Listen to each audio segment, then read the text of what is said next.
अस्सलाम वालेकुम, कैसे हैं आप लोग। उम्मीद है खैरियत से होंगे। आज हम लर्निंग मैथमेटिक्स सीरीज़ का पार्ट 6 करने जा रहे हैं। इस सीरीज़ में जो हम टॉपिक पढ़ेंगे वो नंबर ऑपरेशंस, मनी और टाइम है। आज का जो हमारा टॉपिक है वो नंबर ऑपरेशंस में से मल्टीप्लिकेशन और टाइम टेबल्स 2, 3 एंड 10 है। तो आइए सबसे पहले देखते हैं टाइम्स टेबल क्या होते हैं, या जिन्हें हम उर्दू में पहाड़े भी कहते हैं, वो क्या होते हैं। असल में टाइम टेबल्स क्या होते हैं, किसी भी नंबर के डिफरेंट मल्टीपल्स होते हैं। जैसे 2 की अगर हम बात करें तो 2, 4, 6, 8 ये सारे नंबर मल्टीपल्स कहलाते हैं। तो इसी तरह किसी भी नंबर के मल्टीपल्स को हम उसका टेबल कहते हैं। टाइम्स टेबल के मल्टीपल को हासिल करने के लिए हम उसी नंबर को रिपीटेडली या बार बार ऐड करके भी वो नंबर हासिल कर सकते हैं। मिसाल के तौर पे 2 के टेबल को अगर हम देखें तो उसका पहला मल्टीपल 2 होता है, दूसरा मल्टीपल उसका 4 होता है। 4 कहाँ से आया, 2 के अंदर 2 को ऐड कर दिया, 4 हो गया।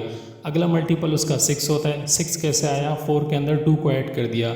इसी तरह हम 2 ऐड करते रहेंगे और नए नए मल्टीपल्स आते रहेंगे। अच्छा, आप देखते हैं कि टाइम टेबल्स पढ़ने का क्या फ़ायदा होता है। एक ऐसा स्टूडेंट जिसको टाइम टेबल्स याद होंगे वो मैथमेटिकल प्रॉब्लम को दूसरे स्टूडेंट के मुकाबले में जिसको याद नहीं होंगे ज़्यादा आसानी के साथ और ज़्यादा तेज़ी के साथ करने के काबिल हो जाता है। टाइम टेबल्स याद करने से बच्चा न सिर्फ मल्टीप्लिकेशन सीखता है बल्कि उसकी एडिशन भी अच्छी हो जाती है, क्योंकि मल्टीप्लिकेशन भी एक काइंड ऑफ रिपीटेड एडिशन ही होती है। इसी तरह टाइम टेबल्स को मेमोराइज करने से उसकी मेमोरी स्ट्रांग होती है और उसका दिमाग जो है उससे तेज़ होता है, लर्निंग पावर उसकी इंक्रीज होती है। इसी तरह अगर टाइम टेबल्स याद होंगे तो मल्टीप्लिकेशन के प्रॉब्लम्स करना ज़्यादा आसान हो जाते हैं। अब आइए चलिए देखते हैं कि टाइम टेबल किस तरह के होते हैं। सबसे पहले 2 के टाइम टेबल की बात करते हैं। 2 का टेबल कुछ इस तरह से नज़र आता है और इसको हम इस तरीके से पढ़ते हैं 2 टाइम्स 1 इज़ 2, या इसको हम ऐसे भी पढ़ सकते हैं 2 1 ज़ा 2। ठीक है, जैसे आसानी हो, जैसे बच्चे को ज़्यादा आसानी से याद आए आप उसको वैसे ही पढ़ाएं। 2 का टेबल अगर हम पढ़ें तो 2 टाइम्स 1 इज़ 2,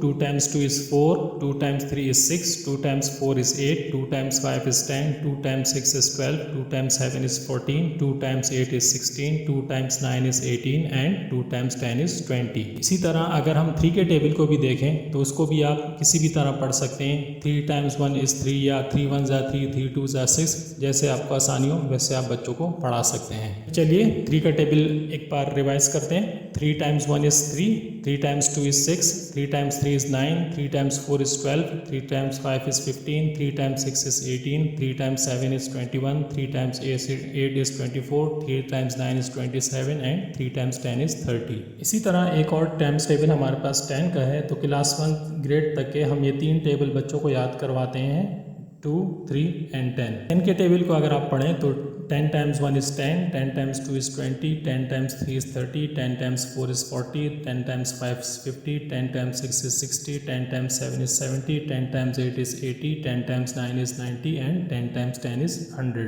आइए चलिए अब इसकी कुछ एग्जांपल्स कर लेते हैं। सपोज करें हमारे पास 4 बॉल्स हैं और 4 बॉल्स के अंदर 2-2 फिश एक बॉल के अंदर मौजूद है।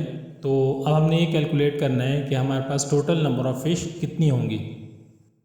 इसके लिए अगर आप ऐसे करते हैं कि हर बॉल के नीचे 2 + 2 + 2 + 2 और इन सारे 2s को अगर हम प्लस करते हैं तो आखिर में हमारे पास आंसर आता है 8, जो कि मछलियों की तादाद है। अब यहाँ पर अगर आप देखें तो हमने क्या किया, 2 को रिपीटेडली ऐड किया। तो इसी रिपीटेडली एडिशन को हम मल्टीप्लिकेशन कहते हैं। इसी को हम एक और मेथड से भी कर सकते हैं, यानी हम मल्टीप्लिकेशन से भी इसको हम कर सकते हैं। अब वो हम कैसे करेंगे, अगर आप देखें आपके पास 4 बॉल्स हैं, ठीक है, और हर बॉल के अंदर 2-2 मछलियाँ हैं। तो अगर आप इसको मल्टीप्लाई वाले तरीके से करना चाहेंगी तो ये कुछ इस तरह हो जाएगा कि 2 टाइम्स 4 इज़ 8। तो आपने देखा कि वो हमें इतनी लंबी एडिशन नहीं करनी पड़ी, बल्कि हमारा आंसर जो है वो बहुत जल्दी आ गया बनिस्बत एडिशन के। इसीलिए मल्टीप्लिकेशन सिखाई जाती है ताकि इस तरह के प्रॉब्लम्स को बच्चे आसानी से कर पाएँ। इसी तरह अगली एग्जांपल में एक शाख है और हर शाख के ऊपर 3-3 तोते बैठे हुए हैं। अब हमें ये मालूम करना है कि टोटल तोतों की तादाद कितनी होगी।